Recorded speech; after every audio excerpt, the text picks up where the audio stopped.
Hello, and welcome to the Empowerography Podcast. This is a platform created for women's voices to be heard and a place to share their stories, journeys, and successes with the world for the purpose of helping other women who might be on similar journeys.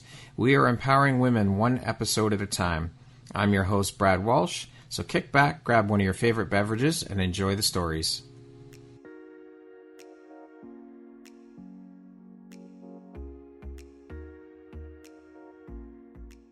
Hello there, it's Brad. The Empowerography Live Conference 2026 is happening live and in person for the first time here in Toronto in April of 2026. This is your chance to step fully into your power over 2.5 incredible days.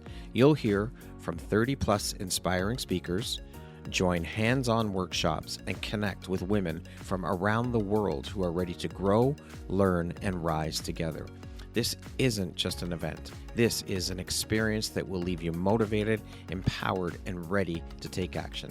Seats are limited, so head to my website and secure your spot today. All the information will be in the show notes, and we look forward to seeing you in April. Hello there, Brad Walsh here, your host of the Empowerography Podcast, a platform that was created to help elevate and amplify the voices of women through sharing their stories. Today, my guest is Sylvie Beljanski. She is a lawyer by trade. She's a health advocate for holistic medicine, internationally known author, public speaker, and entrepreneur. She's also the founder and president of the Beljanski Foundation, whose mission is to research natural approaches to cancer. Welcome, Sylvie. How are you doing today? Good. Thank you for having me. It is my honor and my pleasure. I am so excited to have you here and jump in and get into all the amazing details about the incredible work that you're doing and share a bit about your story and your journey. So with that being said, let us jump right in. You have an incredible story of how all of this came to be that you shared with me. And I would love for you to share with the audience how and where this whole story for you began. Sure. It started with the beginning. It started with being a little girl growing up in a family of scientists, several generations of scientists. And when I was a little girl, I saw a lot of sick people coming to my parents' home. My father was a biologist, a PhD in molecular biology, was working at the Pasteur Institute in Paris. My mom was also a scientist working with him. They were a team, like the Curies, very much. And when I was a little girl, I felt we were invaded by sick people coming home crying and needy, and it was all about them, nothing about little me. And I was very disappointed with that. And then I thought we had got rid of them, and they were coming back with flowers, with chocolates, with thank you notes. It was never ending. I said, when I grow up, I don't want to get involved into anything about health. I want to do something else. I'm going to go to law school. And then in the 90s, I learned that my father had been helping François, the former French president, who had been diagnosed with advanced prostate cancer. And I was very proud of my father. I was not going to get involved, obviously, but I was very proud and very supportive of helping somebody. And I thought, actually, just like he did, that this very public, the well-known famous patient would bring a positive light to the positive results, and that would be good for my father and my father's career. And I was extremely naive because what happened is that 9 months, Mitterrand indeed got better and better, but 9 months after he finally passed away, the French army was sent to my father's laboratory to destroy the lab, to arrest him and to destroy everything. And I was working as a young lawyer in a New York law firm at the time. And I was a little bit homesick, and I was calling home on a regular basis. And I called my father that morning, and it was ringing. I thought it was pretty weird that nobody answered at the laboratory. I called my mom, and then I had a voice telling me, "You cannot speak to your mother, she's under arrest." So immediately, a lot of bulbs went up in my little head. And without thinking, I said, "I'm a lawyer. I want to speak to my client." And I would say that immediately I had to make decisions that have changed the course of my life. Oh my gosh. So because now I would imagine that the president was talking about the care he was receiving through your father, working with him, and that's what prompted the police to come in? No, the president did not do much actually to help my father. He had a few interviews where he mentioned he was taking some natural products. It is the official doctor, Dr. Gubler, who wrote a book, and he is the one who broke the privilege, the Yeah. medical patient doctor privilege, and said that indeed Mitterrand had advanced prostate cancer, and that instead of following the good advice given by the official doctors, he chose to use some unknown, unverified plant extracts that were recommended by some crooks and associates, and that's how, even though Mitterrand did very well on those plant extracts and was able, against all odds, to finish his second term, my father and the doctors who had been working with them were qualified as crooks, and it was just hocus pocus. What happened to the president was just a miracle, and had You gotta, it was a miracle. It was just a holy it happens. wow.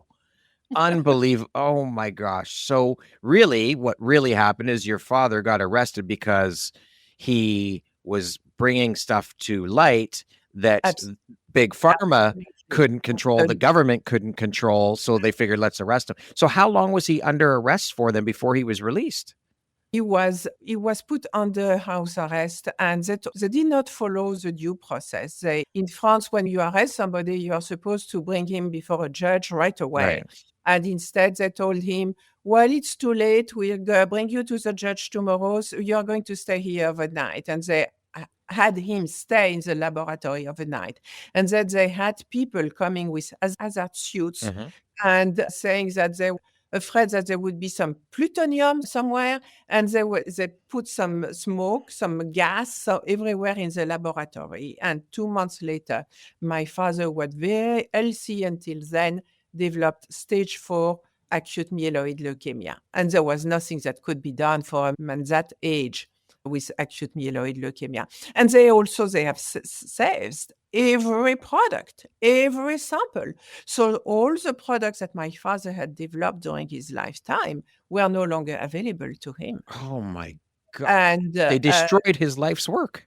Absolutely. They almost destroyed, because there was a chain of support, a chain of people who really put their neck out to really try to salvage anything they could. Yeah.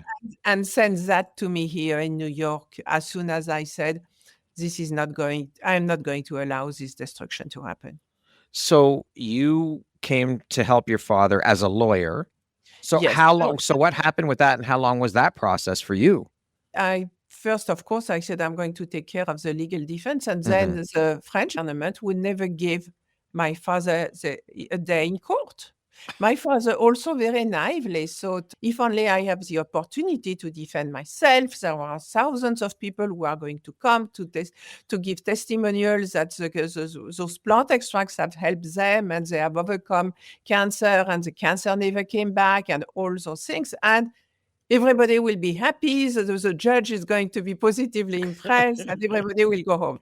Actually, the judge delayed, denied, opposed, blocked everything. And at some point, my father was under house arrest. He was never thrown in jail, but he was under house arrest. Of course, there was no more laboratory. He could not travel to give conferences. He could not give lectures. He could not publish. There was a laundry list of things restricting his freedoms. Yeah.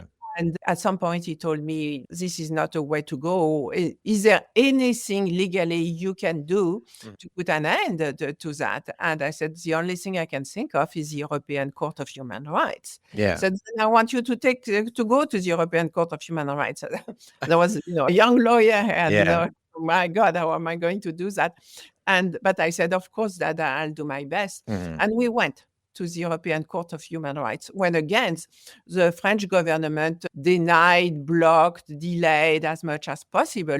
So my father died from his acute myeloid leukemia before seeing the fact that we won an unanimous decision, because the French government would rather lose the case than explain what they have done and defend the case. Yeah. And how long was that court process for you? 4 full years. Holy shit.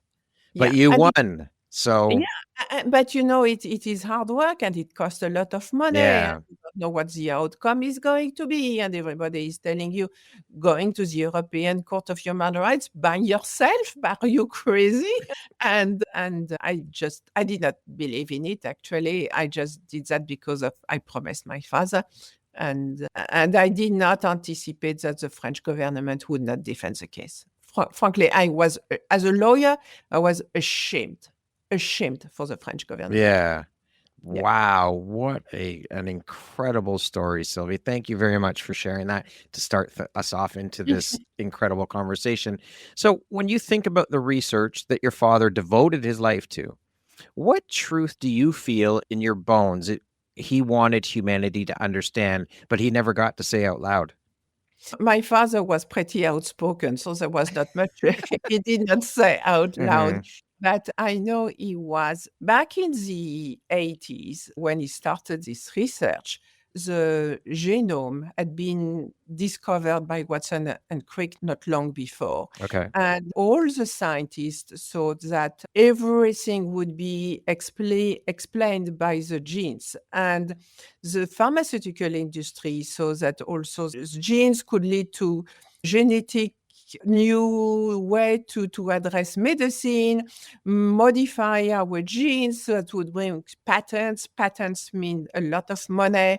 And so there was a one way of thinking from pharmaceutical industry was everything would be genetic, and that was the way to go. And therefore no money was being spent on the environment. Right. And understanding how the environment can actually affect our DNA, each of our cells, how environmental toxicity can make us sick. And my father was saying, this is a mistake. Of course, there can be some genetic mutations, but if cancer was only genetic, the number of cancer would be pretty stable. It would be from one generation to another. And those who do not have any bad genes inducing cancer would be at no risk. And what we see is that more and more people are getting cancer. So there is something else. Yeah. And there is no point of denying it. But he was preaching in the desert. There was absolutely no interest at his time, what is now known as environmental medicine. Wow. Unbelievable. Yeah, the amount of people with cancer, and it keeps increasing. You hear more and more of people getting cancer. Yeah, because we live in a very toxic soup. Everything we are eating, drinking, inhaling, everything is now polluted. And how can we survive? So when you think about the weight of continuing your father's life's work, what has been the single most pivotal moment when you felt yourself step from being his daughter into your own force in this mission, in this work that you're doing? When I decided to write the book, everybody at the beginning, I was trying to present the best I could my father's research and raise money for more research to be done. And I knew I sounded like my little daddies, and it was hard to be taken seriously. And a lot of people told me, you have to write a book. That's a rite of passage. Writing a book, and then that will give you some credibility. And I was like, okay, writing a book, but about what? So my first way of thinking was, okay, I'm going to write a book about my father, his discoveries. But I quickly realized that my mom had already written several books about my dad after he passed away. And I wanted to do something differently. And then I decided, I thought maybe I have enough about what happened, how I started the research. Here again, how I created the foundation, why, what happened, to write a book, and to write the book with my own voice. And that process led me to really to own the story and then own the products, that own the new research that I am presenting very proudly. Can you tell us the name of the book? Oh, yes. Winning the War on Cancer. Okay. The Epic Journey Towards a Natural Cure. I don't know if it is Yes. English. Yep. Can see that. Yep. Yes, Beautiful. yes. And so it has received, actually, much to my surprise, a lot of prizes, and it reads like a novel. Okay. Because it's really an adventure. It is the adventure of my life. But at the end of the book, people have learned a lot about cancer, but in little bits here Stories and there.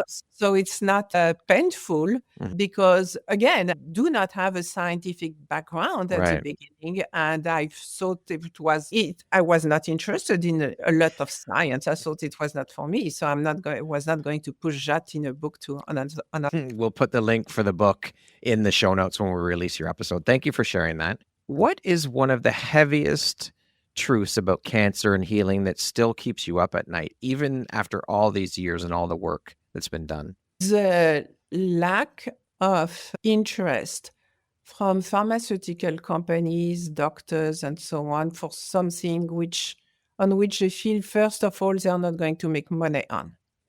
And everything has to do with little them and their money. It's profit over people, over human life. Money is more important than human life.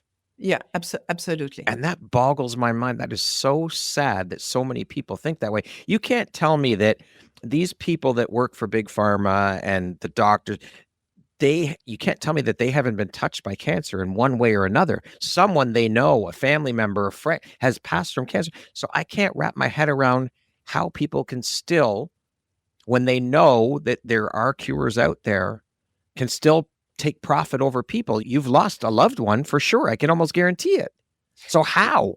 And we have put a lot of publications that are available now on Beljanski.org. And I have told a lot of people, you can take the publication, download, print it, and bring it to your doctor. The doctor will know exactly what plant extracts you are speaking about and what is your rationale, why you would like to take that together with your chemotherapy. And the doctor will see that we have established a synergy of action between those plant extracts and chemotherapies. And then people say, oh, it's great. And then they come back to me and say, show that to the doctor. I would not even read it. They are not interested. They are in the business of helping people. They get money from patients who are coming for help. And they would not even read a publication that could bring potentially some help. It's fine to read the publications and say, well, this is not going to apply to you, or I don't think it's a good idea because this and that. But refusing to learn, refusing to read, refusing to take the steps that would allow you to deliver a better service to your the patients. You went to medicine to service. This is totally unacceptable. It is. They took an oath to help people. That's your job. Absolutely. And we, the people, put so much trust and faith in these white coats. And here you have people that won't even read a research paper. Absolutely. Absolutely. And then you have to understand that behind this attitude, there are actually the facts that more and more doctors are being paid by pharmaceutical companies who are buying entire hospitals and practices and private practices. So you think you are going to see an independent doctor. Actually, he belongs to a big group. His practice has been sold. And what they have protocols pushing the drugs that are the drug of the owner. There is the insurance company has also the word in saying what is going to be used, what they are willing to reimburse. And that is actually the big factor deciding the protocol. How the hell do we fight against this huge conglomerate? Like, it seems like pushing a boulder uphill, and it's an impossible fight. It is a costly fight. There are some functional doctors actually who have a very different attitude, will look for the best care for their patients. There are some testing companies like RGCC who will test for your own cells against a battery of conventional and non-conventional products to see if your cancer cells are going to respond positively to such and such products. So you don't have to have a blind protocol, one fits all or one fits nobody protocol, actually. But the big problem is that you have to pay out of pocket because insurance companies are not going to cover those costs. I believe that at some point, if there are more and more people willing to invest in their health and take those steps, there will be some big money, big insurance will understand they have a potential, big pool of clients, and that they will look into it more seriously. But as of today, it's only people who have the means to use integrative medicine that can do it. But it's if you have to invest into your health. Yeah. Big pharma, the insurance company, they have very deep pockets. So that's another battle to fight. And they are like, this is the epitome of evil, what these people are doing. It's horrible. Absolutely, but they don't care. They are all about making profit, not so much about caring for human life, making a difference. When you look at the drugs approval, the gold standard is an improvement, prolongation of life, whatever the conditions are, for 3 months. For 3 months, that's all. That's the only standard. That's the standard. Yes, Can you talk a little bit, Sylvie, about the plant extracts that your father discovered and was working with? Can you share what they are? And absolutely. This perfected several plant extracts is coming from the Amazon rainforest. It is traditionally used for malaria. You use only the bark and you make an extract. And my father was the one who discovered that it was as antiviral and anti-cancer extracts. And also there is a extract, Rovolfia, has been used traditionally in India for a very long time. It's a very well-known plant in Ayurvedic medicine, but it has some toxicity. Okay. So my father removed terpene, which is a main alkaloid of vomitoria, and he has pin-free Wolffia vomitoria, which very much Paupera has selective anti-cancer properties. The beauty of those two plant extracts is that they are naturally fluorescent. And you can see when looking at the microscope that they target selectively cancer cells wherever they are located. You can see they penetrate cancerous cell and make them kind of explode. And that's called apoptosis, technically, of cancerous cells. And they will stay outside healthy cells. So that means no toxicity, no side effects to healthy cells. And then they will recognize cancer cells wherever they are located. So you stop thinking in terms of brain, ovarian, pancreatic, lung cancer. It doesn't matter anymore. Those plant extracts are intelligent and will make the difference between the DNA of healthy cell and the DNA of the cancerous cell. And that's why my father had such a big following of French doctors back in the 80s, 90s, and that went to the ears of the president and his mistress, actually, when he was diagnosed with advanced prostate cancer. And the official doctor said he's not going to finish his second term. We have to prepare the country for early elections. The mistress said, no, I know of a good doctor who has good results with cancer. And that's how Mitterrand actually started to take my father's. Oh my gosh. So these products were created. So I just want to get some more clarity. So with these plant extracts, you're continuing on the research with natural plant extracts and things like that around cancer. This work that your father did, that can actually cure cancer, or it can slow it down, or what is it? I just want to be very clear. So I don't want to use the word Right. cure, Okay. and for many reasons. First, Mhm. because I think those plant extracts do act at the cellular level. Okay. But we are much more than cells. So there is, in order to cure, actually, you have to bring yourself physically and emotionally Mhm. to a state of homeostasis, of health, of equilibrium. Okay. So I keep saying at the end of my presentations, those plant extracts will act at the cellular level. They will give you time. The big question is, what are you going to do with this time? Mhm. Are you going to choose to be healthy? Yeah. There's a lot more to it than just that. That's the start of it, but the biggest part is this, your mindset, the way you eat, your exercise, all of the rest of it. Absolutely. And only if you do the work, you will There be we cured. go. Okay. There are the attitude towards cancer, that some people are very angry. Why me? Mhm. Why now? Why? And then I have met some people who drink out anger. They're not going to cure to get. Right. They're just going to go to a spiral of self-destruction. And then there are some people who look at the disease as, what is this disease? Why is it coming to me? What is it telling me? Mhm. What should I change? Maybe it's time to forgive to some people. Maybe Mhm. it's time to forgive myself for this or that I have done in the past.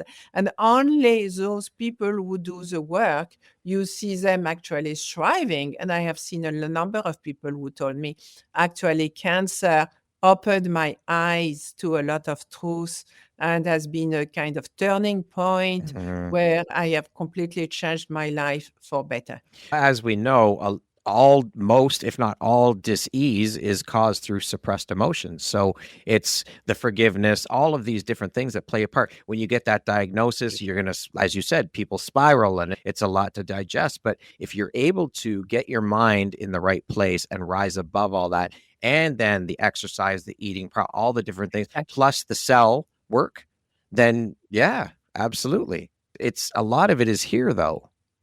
A lot, but not everything. Again, we No. are cells Yes. and emotions. Thank you very much for clarifying that and for sharing that. How did your early career as a lawyer prepare you or not prepare you for the world of health advocacy and entrepreneurship? Of course, it prepared me to read a contract, to understand what is liability and also mental of responsibility of organization Mhm. also. Be able to jump from one thing to another or all the time. When you are working in a law firm, you see one client for this, and then an hour later it's a client for that, and you have to jump from one case to another, and then you have to keep control of what is happening in the court and when you have to answer for this, for that. So it's a lot of organization, and so that's a very good. I mean, it was very good for me to go through this training. But I would say nothing prepares you to leadership. Right.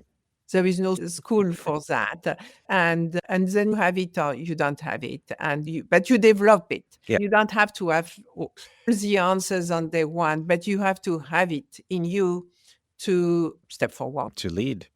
Yeah, exactly. And take the risk and come up with an answer, whatever it is. Say, this way, decisively. What has been the personal cost of carrying a mission so big, this work you're doing? And what part of yourself have you had to sacrifice or reclaim in order to keep going on this path?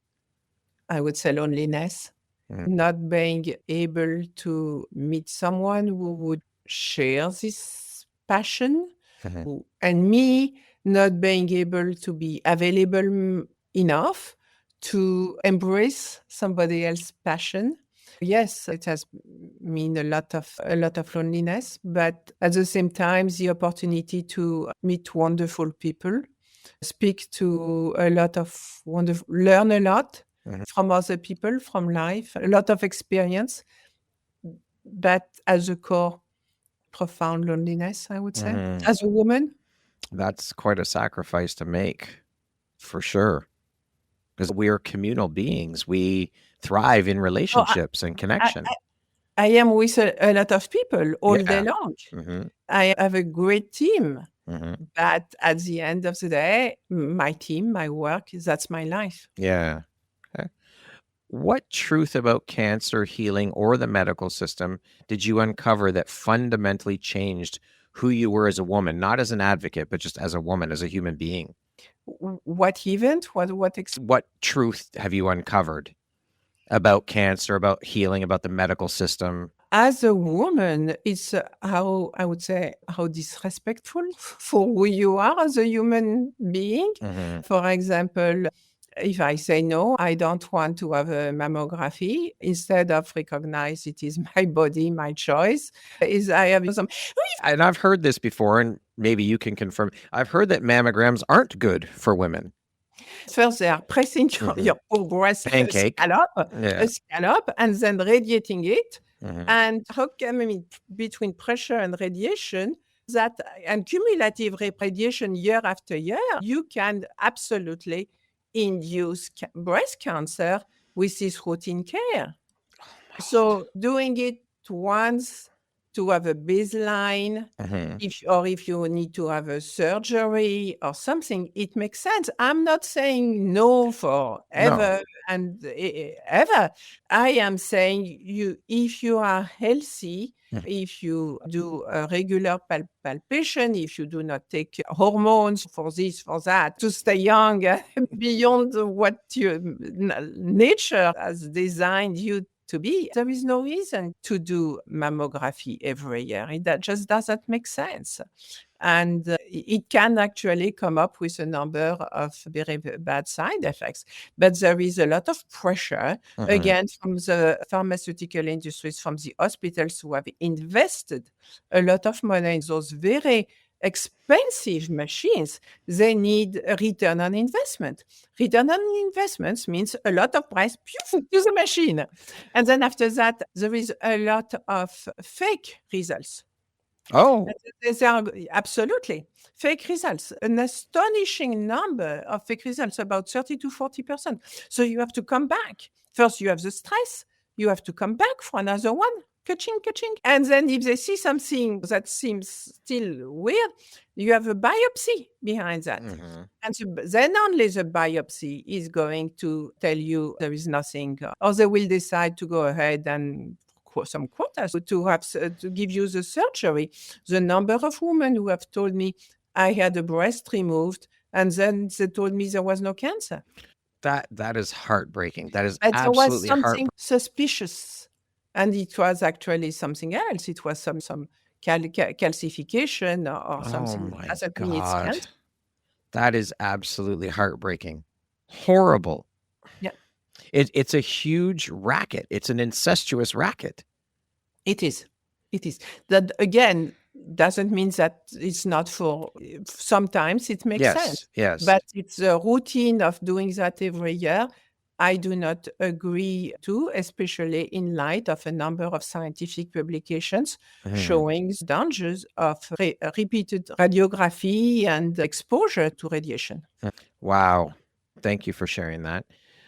What is the heaviest truth you've had to carry about the politics, power, and resistance that you faced bringing natural cancer solutions to light? The fact that we spoke already about doctors, but even some health advocates were supposed to be at the forefront of research.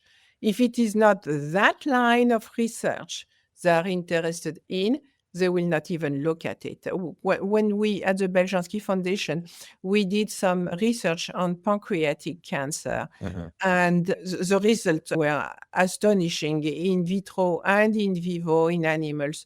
Paupera and Rovolfia were both destroying a real huge number of cancer cells, but when added to chemotherapy, result was like 97% of destruction of pancreatic cancer cells. And I wanted to take it further to pancreatic cancer stem cells. So I reached out to a number of established pancreatic cancer foundations, and I said, you are well funded. This is a very interesting line of research. Here is a peer-reviewed paper from Kansas University Medical Center. Would you please consider funding the next project of research on pancreatic cancer stem cells? Here is a budget, here's this, here's that. Our director of research, a PhD in molecular biology, will be there to answer any questions you might have. Never an answer. They didn't even respond.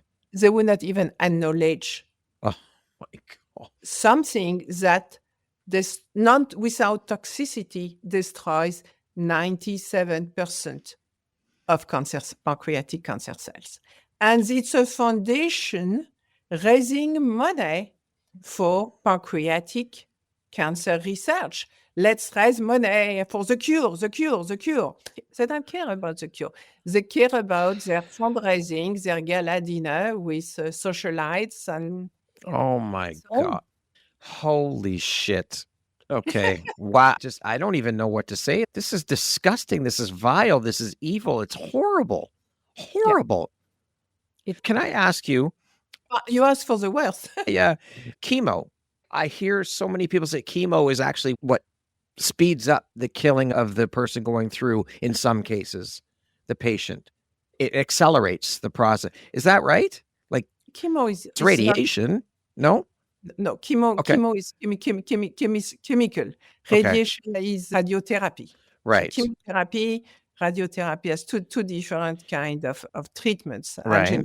They are given first chemotherapy to destroy the bulk of cancer cells, and then you give radiotherapy to finish the work. Okay. The big problem with chemotherapy is that it's not selective. It is destroying fast dividing cells. Okay. So cancer cells are fast dividing. They grow, they multiply fast. That's why they create those big tumors. But you have also a number of other healthy cells which are fast dividing. And for example, the cells that create our immune system, the white blood cells and the platelets, are fast dividing. Platelets, which are the cells that help the blood to clot, you need to recreate them every 24 hours. Okay. So you are a walking machine making platelets every day of your life.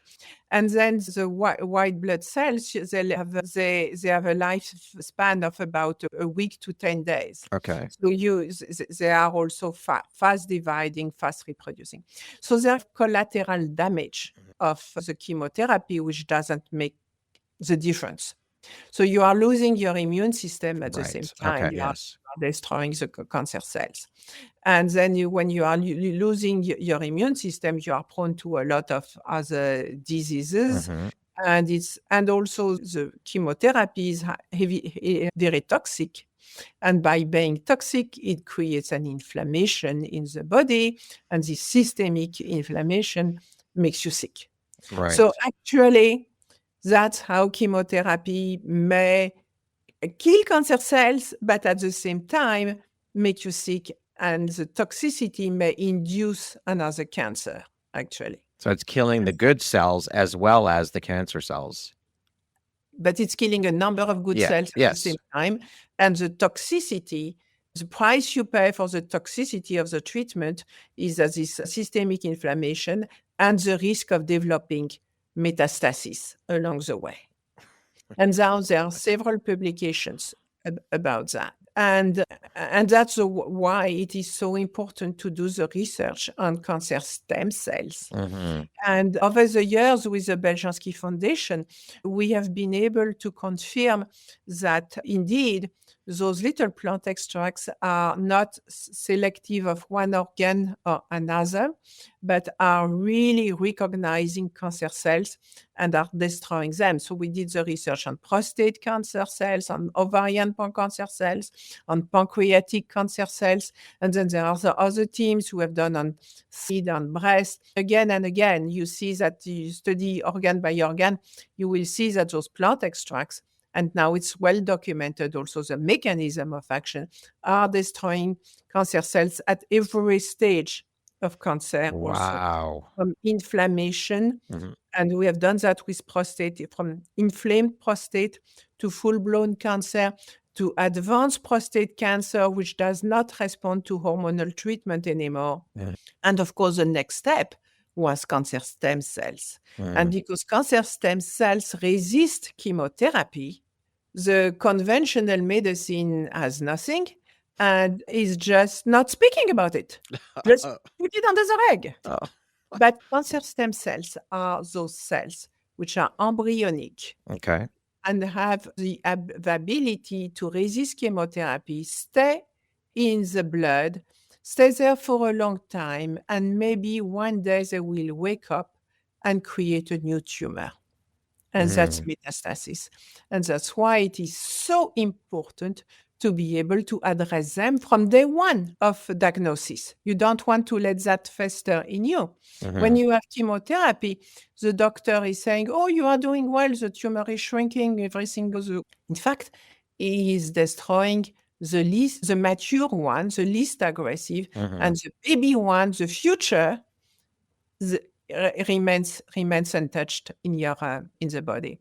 So we have been able, despite the fact that we did not receive any funding from big pancreatic cancer foundations, we were able to fund research at Kansas University Medical Center on pancreatic cancer stem cells, on ovarian cancer stem cells, and we had beautiful results, all those that have been published, and we are just finishing a study on breast cancer stem cells. It is important to know that breast cancer is killing number one for cancer for women, and 1 out of 6 of those cancer will come back.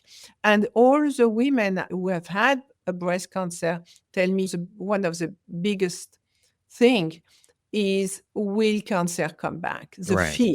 Even if only 1 out of 6 will come back, 6 out of 6 are afraid it's going to come back. Yeah, maybe the worst thing than you have cancer is hearing cancer came back. After everything you have been through, having lost your hair, having exhausted the physical, emotional damage, hearing that you have to climb it all over again. This is terrible.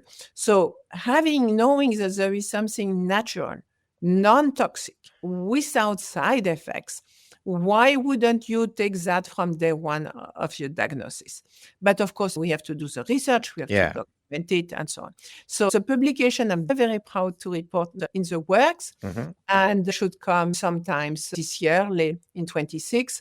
And of course, as soon as it's out, it's going to be posted on beljanski.org. Again, we share everything we are doing. We share all the publications, and we can only exist thanks to our donors. So it is really important to me to show them how we are using their money. And tell them it's your money, it's your research. That is incredible work that you're doing, Sylvie. Oh my gosh, it gives hope. It really gives hope. I think that's absolutely incredible. Absolutely incredible. Yeah, that's why we continue. Since you started your journey into this world and this work that you're doing, what is the hardest truth you've learned about healing that most people will resist until they're actually forced to face it? We mentioned the emotions and the importance of the emotions. And I think it's cleaning up the emotional mess is even more important and difficult than cleaning up your home and removing toxicity and installing a filtration system on your water and deciding that you are going to eat organic and things is the easy part.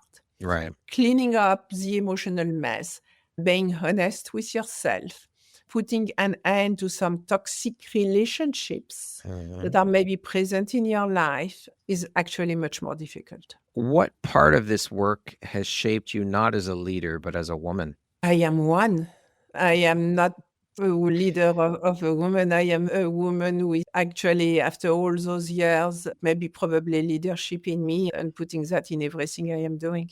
Can you share with us the journey of founding the Beljanski Foundation, the vision, the fears, the first step that you took to get it going? Sure. Yeah, sure. As I told you, I was a lawyer in New York, not without any scientific background.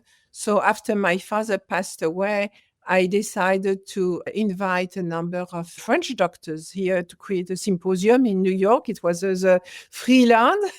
I said, there is something called freedom of speech here. Come and explain to us what has been your practice with those products for those years. I need to know, I need to learn, I need your input, I need your ideas, what we should do next, what kind of research we should do. And then I was able to invite also a handful of American doctors. And one of them was Dr. Michael Schachter, was one of visionary really in the 80s in terms of integrative medicine here in the States. And he listened at his French colleagues and he was blown away by what he heard. And he told me, I've never heard anything like that, but it looks very intriguing. And I have a pancreatic cancer patient. The poor fellow is in really bad shape. I am going to try to give him some of those products and I'll keep you posted. And then a few weeks later, he said, it's amazing. The poor fellow is doing better and better. I'm going to put some other patients on that product. And then he told me a year later, I have enough good cases now. I'm going to publish. And that I was so happy, the first American publication. I gave a copy to the dry cleaner, the doorman, and the banker. And the banker was a patient of Dr. Aaron Katz at Columbia University. And now I am in touch with Columbia University, who is calling me and say, well, we have something interesting here. Would you come and can we speak the next step of research? And I said yes, without knowing what it would entail, how much it would cost. Yeah. Let's go. Yeah. Let's grab the opportunity and go. Amazing. So you refer to as products. So what is it actually that the doctors administer or give to their patients when they're testing it? What is it? Injections? Is it IV? What? No. So all the research is done by the Beljanski Foundation, is done using what I call the Beljanski products. Okay. It is plant extracts available as dietary supplements. Okay. So there is no claim being made by the company, Maison Beljanski, nothing on the label saying nothing. You can go to the website of Maison Beljanski, maisonbeljanski.com. You will not find the word cancer. It's completely separated. So the foundation is funding research with academic institutions, and the products are available as dietary supplements on the website of the maisonbeljanski.com. Okay, perfect. Okay, so great segue then. How did creating Maison Beljanski feel the first day it opened its doors as a continuation of the legacy and as your own creation? How did that feel? As I told you, when my father his products were called in the big press and big media in France, Hocus Pocus. His name was charlatan, crook, all those things. So I got over that over the years. You cannot be angry and disappointed and all those things forever and stay. So I got over it. But when I had the opportunity to write Maison Beljanski and the owning, I was like, yes. I couldn't even imagine the joy. Yes. And to show that to my mom, I was able to get her a green card and have her come to New York, where she spent the past 25 years of her life. She was able to see that, and she was so proud also to see that their life work and the passion actually of their life had not disappeared. All this work, all those sacrifice had not been made in vain, and continue to help people, because at the end of the day, that's the most important. What an incredible moment of pride that must have been for your mother. Wow. And for you, you must be incredibly proud of the work and of your team and all of the people who have supported you, and proud of yourself for what you've accomplished. That's incredible. I am. That's why when you said, do you want to come to speak about it? I said, yeah. So how has your vision of healing, advocacy, and legacy evolved from the beginning when you started to where you are today? Well, I had absolutely no idea of what I was doing and what the journey would entail. And thanks God, I had no idea, because probably I would say, ooh la la, no, I can't do it. No, I have taken one step at a time, one problem at a time. There has been some nights of anxiety, Mhm. absolutely. But trying as a lawyer, find the loophole, find the solution, find the practical way to find the solution. Yeah. So your law career has served you in so many ways with this work. It's incredible. That's amazing. I think it was actually the best training background I could get to start all over Yeah. in a new country, in a new language, and understand that I was not going to do the research myself. That's not Mhm. going to happen. But getting the research done at academic institutions who have actually the means and the credibility, and getting everything published was actually the best way to honor my father's legacy and get other scientists aware of his work and the possibilities of that his discoveries keep bringing to humanity as of today, to medicine. Absolutely incredible. It is so inspiring, Sylvie. Oh my gosh, just amazing. So, what did pursuing a natural cure teach you about the fragility and the ferocity of the human spirit? Oh, we are resilient. We are more resilient than we could ever think. And when we give up, it's actually a choice. We Mhm. choose to give up Mm. or we choose to not to give up. Yeah. It comes here from the mind. And if you are tired and ready to give up, just sleep on it. Sleep on it. The next day you will see things differently. Yeah. And you will find the strength of what is really important. In Mhm. the end, what is really important. Mhm. Now, you mentioned earlier on environmental toxicity and what a big part that plays. What is the one threat that you believe that we're still grossly underestimating when it comes to environmental toxicity? I think the heavy metals are not, we don't speak enough of heavy metals. They are very present everywhere. The chemicals that are preservatives and so on, it's really everywhere. The content, also the plastic contents of all the bottles of the skincare and the leaching out all those nanoplastic, all those preservatives, all those phthalates in those luxury perfumes coming out every year. This is, again, to so much money there. The luxury industry is not going to change their ways. Right. They are making money, but it's not the healthy way. And I have created a line of skincare called Beljanski because I think we can go beyond clean. Organic is good, Mhm. but it's not enough. Skincare is designed to penetrate the skin in 26 seconds. Nobody wants Wow. to think anything greasy that stays on the surface of the skin. Mhm. Every cosmetic is designed to penetrate the skin in 26 seconds. And it penetrates, it goes to the blood with all the good and bad things that are in the cosmetic. Mhm. And most of them are full of bad things, and it's not even reported on the label. It's not even mandatory to report it on the label.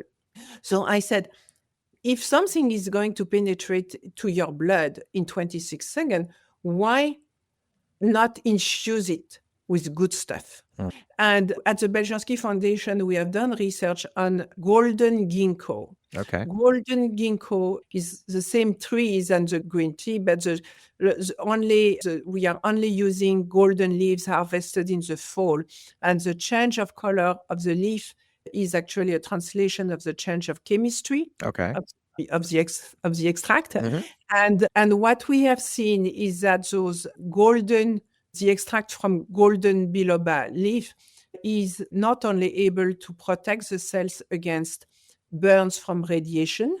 That was something my father had already identified, Mhm. but is also able to starve cancer cells by preventing abnormal cells to create more blood vessels. Mhm. And cancer cells create a lot of blood vessels because they need a lot of nutrients to have the energy to duplicate fast.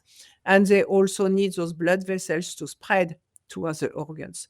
So if you are able to modulate, inhibit the enzyme called angiogenin, which helps abnormal cells to create more blood vessels, you are going to starve all the abnormal cells and prevent them to duplicate. And then there is also a green tea extract that is made of tea that my father selected and that we were able to test on different kinds of cancer cells, including breast cancer cells, metastatic breast cancer cells, and 4 lines of melanoma, and shows that these were much more effective than other teas available commercially. So we put that into the skincare line, and people can use that on a daily basis to bring to their body some good stuff with anti-cancer properties rather than bad stuff. Preventative measures. That's incredible. On a daily basis. And it's not painful. You are going to use some cream if you are a woman on a daily basis. So why not something that brings good stuff to your body? Absolutely. So these products can also be purchased at Maison Beljanski. Yeah, absolutely. Okay, perfect. It's a Beljanski line. Beljanski is the product, but the website is Maison Beljanski. Yeah. Excellent. Thank you. So that is incredible. When you talk about all this stuff, it's incredible, but it seems like the cards are so stacked against healthcare and getting better because it's in the cosmetics, it's in the foods, it's in it's everywhere. It is everywhere, and that's why we are seeing more and more cancer and younger people getting cancer. And it's what my father showed is that those toxins destabilize slowly but surely the DNA. He made the observation that there is a fundamental difference between healthy DNA and cancer DNA. Healthy DNA, you have the 2 strands of the DNA which are nicely interwoven. It's a double helix as we know it. And there are some hydrogen bonds keeping together the 2 strands of the DNA. But when a cell turns cancerous, and that whether it is a plant, animal, human, it doesn't matter. You see that the 2 strands of the DNA are not well kept together. The hydrogen bonds supposed to keep them together broken. Then you have some big loops. And at that point, that the duplication hormones are available to the duplication sites, and then the DNA starts to duplicate much faster. And if you have some product able to recognize selectively those cells, then and destroy them, you avoid this bad circle of events to happen. Wow, just incredible. Thank you for explaining that. Appreciate that. What are some of the most unexpected lessons that you learned early on while trying to advance the holistic approaches to cancer care?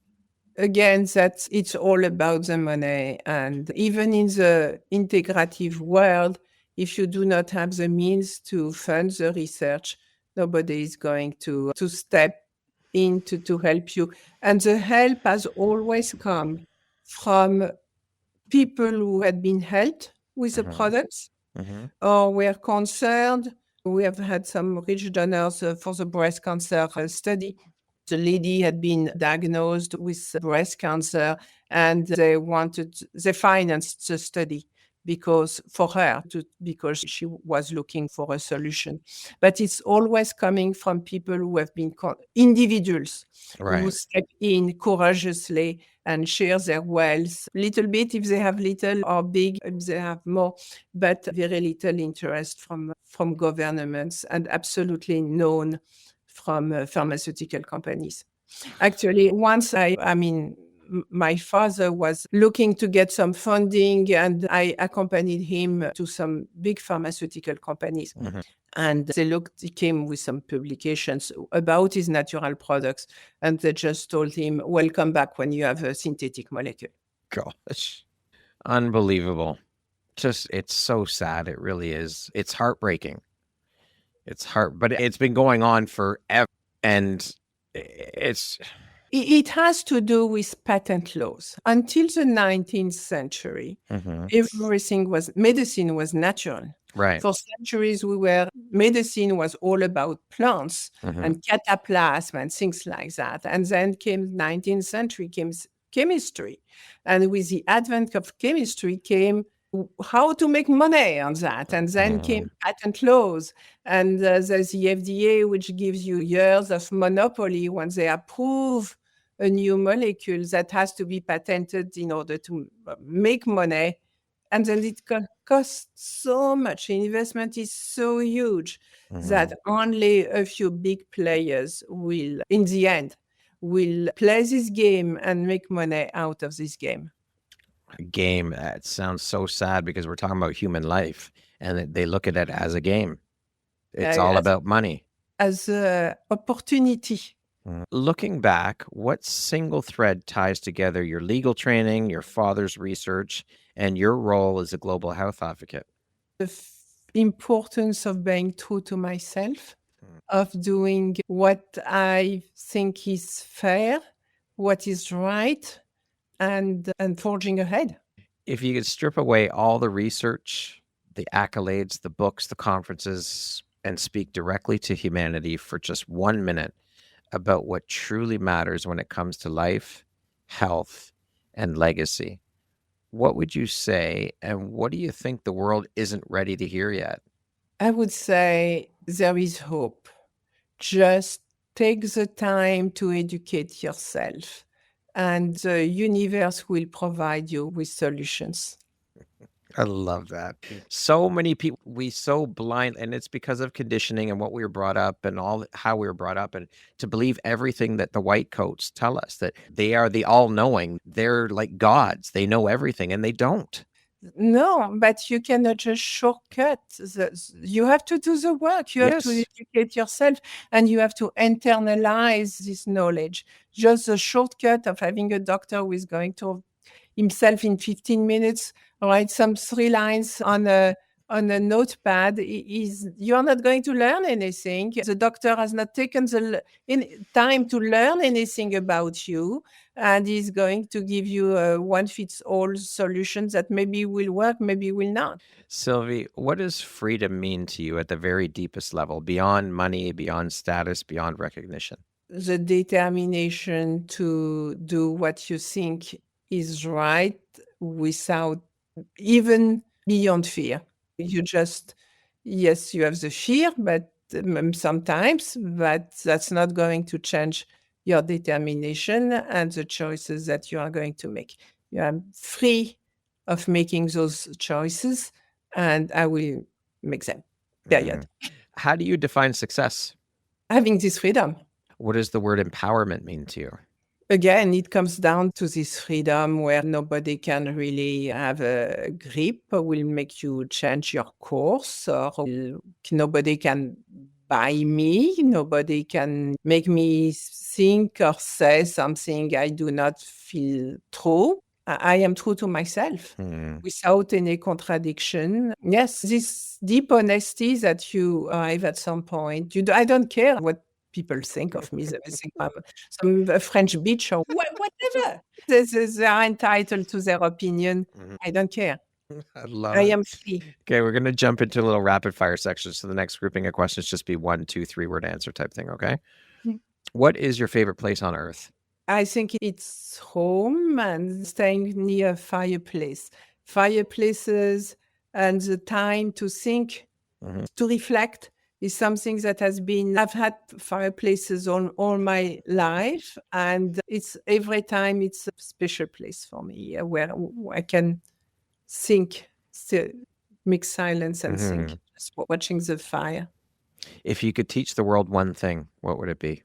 Oh, there is hope, and be yourself. Be yourself. It's not easy, but be yourself. The benefit is beyond whatever it is freedom. It's free. What is one of your guilty pleasures?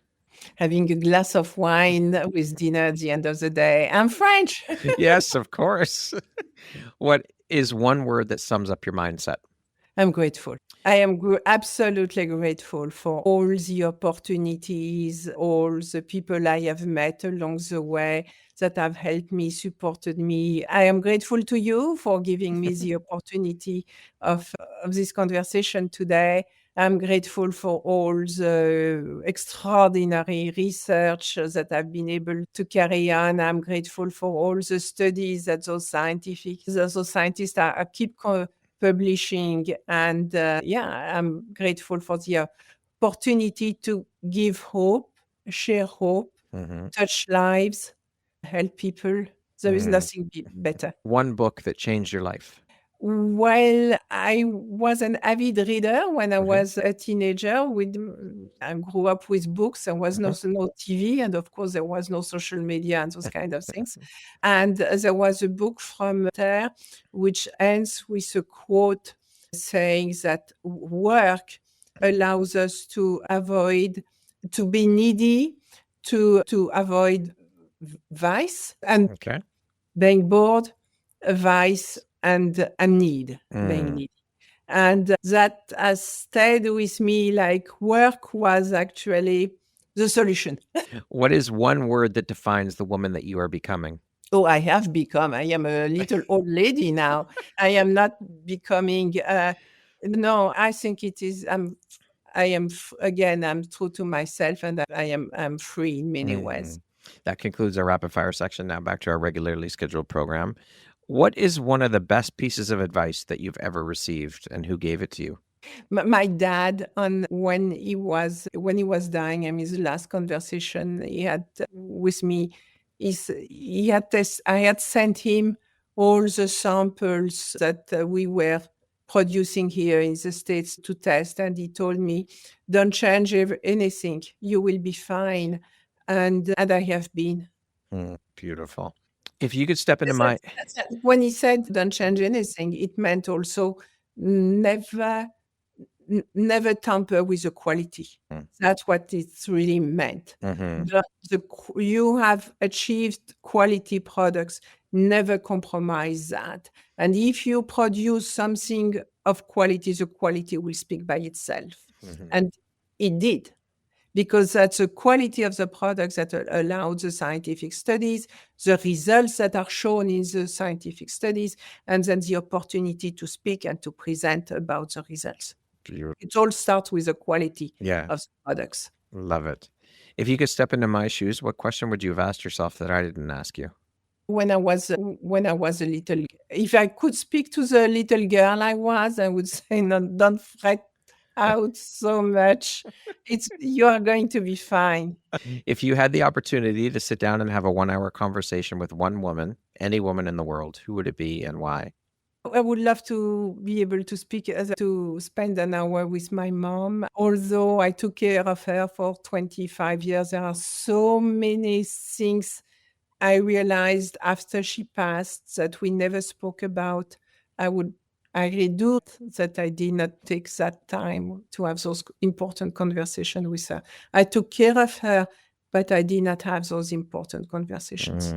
Lastly, if you were to deliver your last 30-second speech to the world, your corner of the world, your people, your tribe, what would that last 30 seconds sound like? What words of wisdom would you impart? Read my book. Anything else?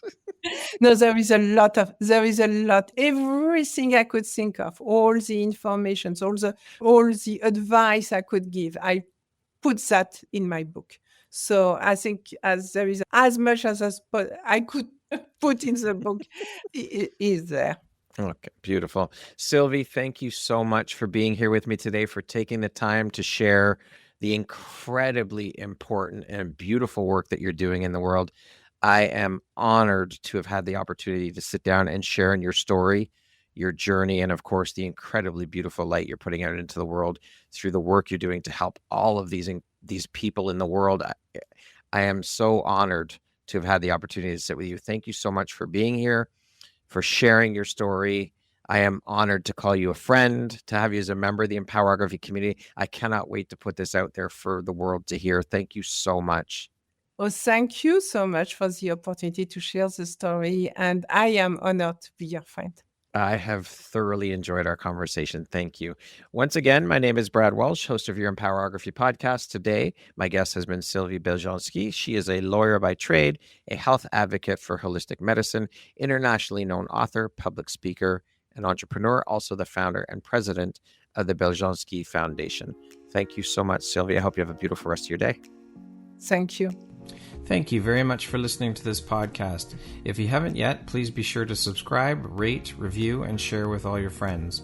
You can find me at visuphoria.ca, and follow me on Instagram at Empowerography Podcast and on Facebook at Empowerography.